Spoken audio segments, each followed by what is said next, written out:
we get along just somehow, my angel. Do your prayers and so on. Now, sit down, please do. Now, you know you shouldn't go forgetting all about your neighbors and so on. Oh, but my dear man, you are in evening dress. So why are you so formal in your get-up? Can you be going anywhere, my treasure? Oh, no, I'm going to see you. But then why are you in evening dress? As if you were paying a New Year's Eve visit. Well, you see, it's like this. I come to you, Madam Stefanovna, to trouble you with a request. Ah. Not once or twice I've already had the privilege of applying myself for you to help. And you always have, so to speak. I'm sorry, I'm getting very excited. I think I should like a glass of water. Oh, yes. He comes to borrow money. Shan't give him any. What is it, my precious one? You see, Madam Honorovich, Honor, Madam V. I'm sorry. I'm very excited, as you will please notice. Yes. In short, you alone can help me, though I don't deserve it, of course, and needn't count on your assistance, but, Now don't go round and round it, darling. Spit it out. Well? Well, I've come to you to ask the hand of your daughter, Natalia Stefanovna, in marriage. By Jove! I've been positive. Oh, now say it again. I didn't hear it all. I have the honor to ask... Oh, my dear fellow. I'm extremely glad. Yes, indeed. And all that sort of thing. Oh, I've been hoping for it for a long time. Why, it's been my continual desire. Oh, and you know I've always loved you, my angel, as if you were my own son. May God give you both his love and his help and so on. Oh, and I give you so much hope. But what am I behaving in this idiotic way for? I'm off my balance, Miss Joy, absolutely off my balance. With all my soul, I'm going to call Natasha and those others. Madam Stefanovna, does this mean I may count on her consent? Why, of course, my darling, and as if she won't consent. She's in love, egad, she's like a lovesick cat, and so on. Shan't be long.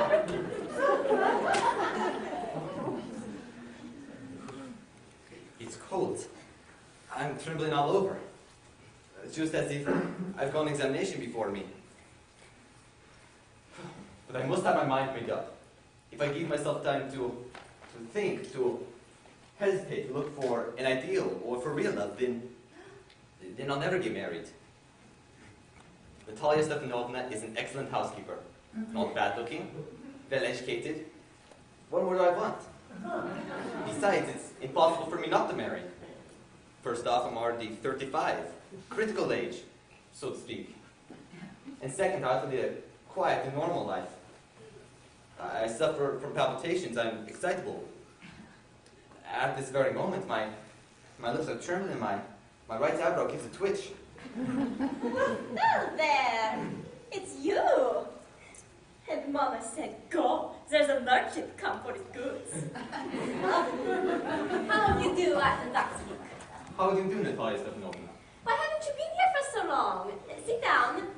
Well, won't you have some lunch? Oh, no, I've had some already. The weather is splendid today. Yesterday it was so hot that the workmen didn't do anything all day. How much hay have you spent? Just think, I felt greedy and had a whole field cut. And now I'm not at all pleased about it because I'm afraid the hay may rot. I ought to have waited a bit. What was this? Why, you're in evening dress. And I never. Are you going to a ball or what? I must say, you look better. Tell me, why are you all cut up like that? Well, you see, I've come to you, Natalia Stefanovna, to ask you to hear me out. Of course, you might be surprised or perhaps even angry, but it's awfully cold. What's the matter? Well, I shall try to be brief. As you know, I have long since my childhood, in fact, had the privilege of knowing your family. My late aunt and her husband, from whom you know I inherited my land, always had the greatest respect for your mother and your late father. The Lamas and the Chocobos have always had the most friendly, and I may also say the most affectionate regard for one another. My land is near a neighbor of yours. As you know, my oxen meadows touch your birch woods. Excuse my interrupting you. You say, my oxen meadows, but are they yours? Yes, mine. What are you talking about? Oxen meadows are ours, not yours. No, mine, Natalia Stefanovna. Well, I never heard that before. How do you make that out? How? Well, I'm speaking of the Oxen Meadows, which lies between your birchwoods and the burnt marsh. Yes, they're ours. No, you're mistaken, Natalia Stepanovna. They're mine. Just think, Ivan Vasilievich. How long has they been yours? How long? Well, as long as I can remember. Really, you won't get me to believe that. But you can see from the documents, Natalia Stepanovna, Oxen Meadows is true once subject of dispute, but now everybody knows that they are mine. There's nothing to argue about. You see, my aunt's grandmother gave the meadows to your father's grandfather's peasants, and in return they were to make bricks for her. And after your father's grandfather's peasants, after having the meadows for 40 years, got as accustomed to it as if it was their own. But it happens that... No, it isn't like that at all. Both my grandfather and my great-grandfather reckoned that their land extended to burnt marsh, which means that the meadows were ours. I don't see what there is to argue about. It's simply silly. I'll show you the documents. No, you're simply joking. Or making fun of me. What a surprise! We've had our land for nearly 300 years, and then we're suddenly told it isn't ours. Ivan Vasilievich, I can hardly believe my own ears.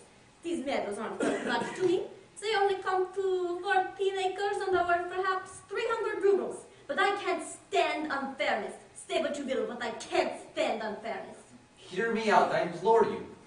The peasants of your father's grandfather, as I've already had the privilege of explaining to you, used to bake bricks for my aunt's grandmother. And my aunt's grandmother, wishing to make them a I can't make head or tail out of all this about aunts and grandfathers and grandmothers. The meadows are ours, and that's all. No, mine. Ours! You can go on proving it for 2 days on end. You can put on 15 dress jackets, but I tell you they're ours. I don't want anything of yours, and I don't want to give up anything of mine. So there. Natalia Stepanovna, I don't want the meadows, but I'm acting on principle. If you like, I'll make you a present of them. I can make you a present of them myself because they're mine! Your behavior, Ivan Vasilievich, is strange to say the least. Up to this, we have always thought of you as a good neighbor, a friend. Last year we lent you a threshing machine, though on that account we had to put up our own threshing. Till November. But you behaved to us as if we were gypsies, giving me my own land indeed. No, that's not at all neighborly. In fact, it's even impudent if you want to know. Then you make out that I am a land grabber? Madam, never in my life have grabbed anyone else's land, and I shan't allow anybody accuse me of doing so. Oxen Meadows are mine. It's not true, they're ours! Mine! Please don't shout! You have shot yourself hoarse in your own nurse, but here I must ask you to restrain yourself. If it wasn't, madam, for these excruciating palpitations, I would speak to you in a different way. Oxen Meadows are mine. It's not true, they're ours! Mine. It's not true! What is the matter? What are you shouting at? Mama, please tell this gentleman who owns Oxen Meadows, me or he. Well, darling, the meadows are ours. But please, Madam Stepanovna, how can they be yours? Do be reasonable. You see, my aunt's grandmother gave the meadows to your father's grandfather's peasants, and in return they had to make bricks for her. And after having the meadows for 40 years, the peasant got accustomed to it as if it was their own. Then it happens that... Excuse me, my precious, but you forget just this, that the peasants didn't pay your grandmother and all that, because the meadows were in dispute and so on. And now everybody knows that the meadows are ours. It means you haven't seen the plan. I'll prove to you that they're mine. You won't prove it, my darling. I shall. Dear Van, why yell like that? You won't prove anything just by yelling. I don't want anything of yours, and I don't intend to give up what I have. Why should I? And you know, my beloved, that if you intend to go on arguing about it, I'd much sooner give up the land to the peasants than to you. There. I don't understand. How have you the right to give away somebody else's land? Well, you may take it that I know whether I have the right or not, because, young man, I am not used to being spoken to in this tone of voice. I am twice your age and ask you to speak to me without agitating yourself and all that. No, you just think I'm a fool and want to have me on. You call my land yours, and then you want to speak to me calmly and politely? Good neighbors don't behave like that, Madam Stepanovna. And you're not a neighbor. You're a grabber. What's that? What did you say? Mama said the mowers out of the meadows. What did you say, The sir? meadows are ours, and I shan't give them up, shan't give them up, shan't give them up. You see, I'll have the matter taken to court, and then I'll show you. To court? Oh, you can take it to court and all that, you can. I know you. You're just on the lookout for a chance to go to court and all that. You shyster. All your people were like that, all of them. Never mind about my people. The The Lamar has always been respectable people. Oh, And never tried for embezzlement like your grandfather. you Lamar have had the lunacy in your family, all of you. All! Your grandfather was a drunk, and your younger aunt, Natasha Malinovna, ran away with an architect and so on. Your mother was a hamster, and your father smelled of elderberries. And your mother was humpbacked. Your father was a guzzling gambler. And about having been beneath the advisors to equal your own. You're an intriguer. It's a It's law! an open secret that before the last election you bribed... What? It's dishonest! No. It's You're just a malicious, double-faced intriguer, yes. I'm Yes! leaving. Now don't set foot in my house again. Take it to God! They'll see! They will take him. But the rest go. But trust him on heaven and never that there's lecture. The villain, the scarecrow. The monster! First he takes our land, and then he has the impudence to accuse us. And that blind hen, yes, that turnip ghost has the confounded cheek to make a proposal and so on. What?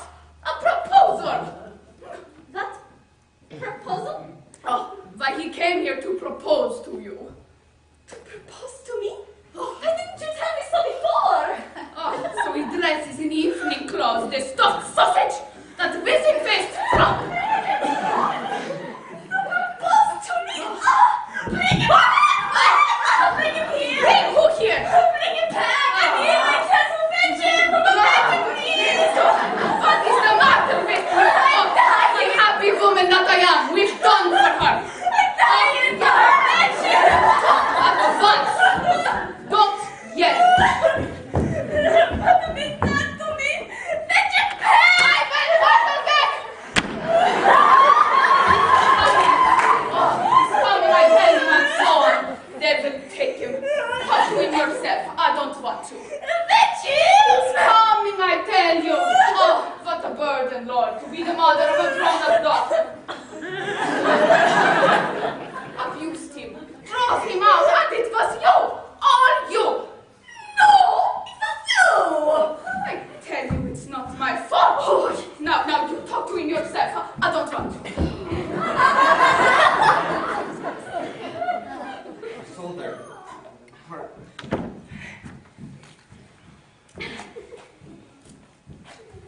Forgive us, Ivan Vasovic. We were all a little heated. I remember now. Oxide medals really are yours. My heart. Yes, the medals are yours. It's yours. Come, and do sit down. We were wrong. I did it on principle. The land is worth little to me, but the principle. Yes, the principle, just so. Now let's talk of something else. The more so as I have proof. My aunt's grandmother gave the medals to your father. Yes, let it pass. I wish I knew how to get him started. Are you going shooting soon? Oh, yes. I'm going to have to try the partridge after the harvest until I step over now. Oh, have you heard? Well, just think. What misfortune I've had. My dog, Mothby, whom you know, has gone lame. Oh, what a pity. Why? I don't know. Must have gotten twisted or bitten by some other dog. My very best dog, to say the least at the expense. I gave Bernard 125 rubles for him. It was too much, Ivan Vasovic. I think it was very cheap. Mothby is a first-rate dog. Papa paid 85 rubles for his Ohotnik, and Ohotnik is heaps better than Mothby. Ohotnik better than Mothby? What's an idea? Ohotnik better than Mothby. Of course it's better. Of course Ohotnik is young, he may develop a bit, but on points and pedigree, he's better than anything that even Bolchanetkin got. But Ohotnik is overshot. And an overshot dog means that he's a bad hunter. Overshot is he? It's the first time I hear it. I assure you, his lower jaw is shorter than the upper. Have you measured? Duh! He's alright at following, of course, but if you want him to get a hold of anything... In the first place, our Ohotnik is a thoroughbred animal, the son of Anton and Chekovna. Well, there's no getting that pedigree of your dog at all. He's as old and as ugly as a worn-out cab horse. Well, he is old, but I wouldn't take 5 Ohotniks for him. Why, how can you? Mothby is a dog, and as for Ohotnik, well, It's too funny to argue. Everybody has a dog as good as Ohotnik. You can find a dog as good as Ohotnik under every bush almost. 25 rubles would be a good price to pay for him. There's some demon of contradiction in you today, Ivan Vasilevich. First you go on pretending that the meadows are yours, now that Matvey is better than Ohotnik. I don't like people who don't say what they mean, because surely you must know that Ohotnik is 100 times better than your silly Matvey. What do you want to say, Dizzy? I've seen Natalia Stepanovna that you either consider me blind or a fool. You must realize that Ohotnik is overshot. It's not true. It is. It's not true! I shout, madam. My Tabrat! It's awful! It's time your Matvey was shot, and you compare him with Ohotnik. I'm sorry, I cannot continue this conversation. My heart. I have noticed that those hunters who argue the most know the least. Madam, please be silent. Shut up! I said shut up until you acknowledge that Ohotnik is 100 times better than your silly Matvey. 100 times worse! Behind you, your Ohotnik. His head, eyes, shoulder. There's only to hang your silly Matvey. He's half dead already. Madam, please, my heart is bursting. Shut up! I said shut up! What is the matter now? Mama, tell us truly, which is the better dog, our Ohotnik or his Matvey? Please, Madam Stepanovna, I implore you to tell me this. Is your Ohotnik overshot or not? And suppose he is, what does it matter? He's the best dog in the district for all that and so on. But isn't my Matvey better? Really now? Oh, don't excite yourself, my precious one. Allow me, your Matvey certainly has his good points. He's purebred, firm on his feet, has well-sprung ribs. Oh, but my dear man, if you want to know the truth, the dog has two defects. He's old and he's short in the muscle. Excuse me, my heart. Let's look at the facts. If you remember that at the Marinovsky hunt, my dog ran neck and neck with the Count's dog, while your Ohotnik was a whole verst behind. Oh, but he got left behind because the Count's Viper whipped him with his whip. And with good reason. The dogs were chasing after a fox while Ohotnik was worrying a sheep. It's not true! My dear man, I am very liable to lose my temper and so, just because of that. Let's stop arguing.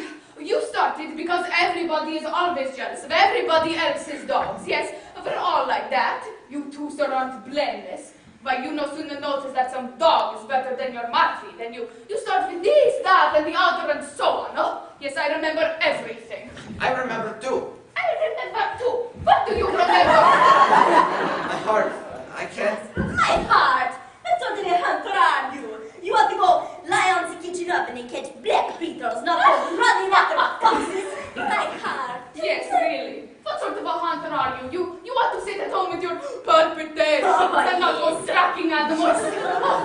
Why, you could go hunting, but you'd only go to argue with people and interfere with their dogs and so on. Oh, besides, you aren't a hunter at all anyways. And are you a hunter? You only go hunting to get in with the Count and the tree. You're not a hunter at all. You're an intriguer. What? I am an intriguer? Intriguer. Shut up! Boy, pop! Hold back! Shut up or I'll shoot you like a partridge, you fool! Everybody knows that your husband can stand to be around you. And you're under the slipper of your housekeeper.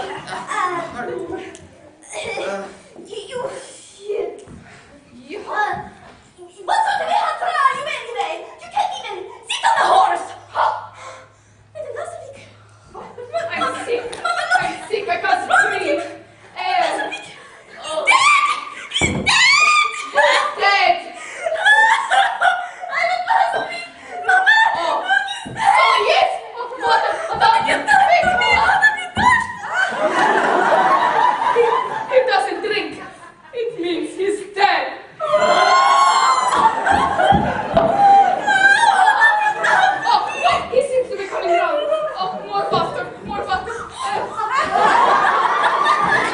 That's it. Never mind. Hurry up and get married with you. She's willing. I tell you, she's willing. I give you my blessing and so on. Only leave me in peace. But to whom? She's willing, I tell you. He's alive. Yes, I'm healing. I'm sorry, but what is this all about? Oh, Oh, now I remember. I see stars. In my heart. oh, I'm happy to tell you stuff you know now. I'm happy too. Honestly. oh, put the weight off my shoulders. But Still, you will admit now that Muffy is bursting of honey. Better. Yes. She's so much better. But once we let you start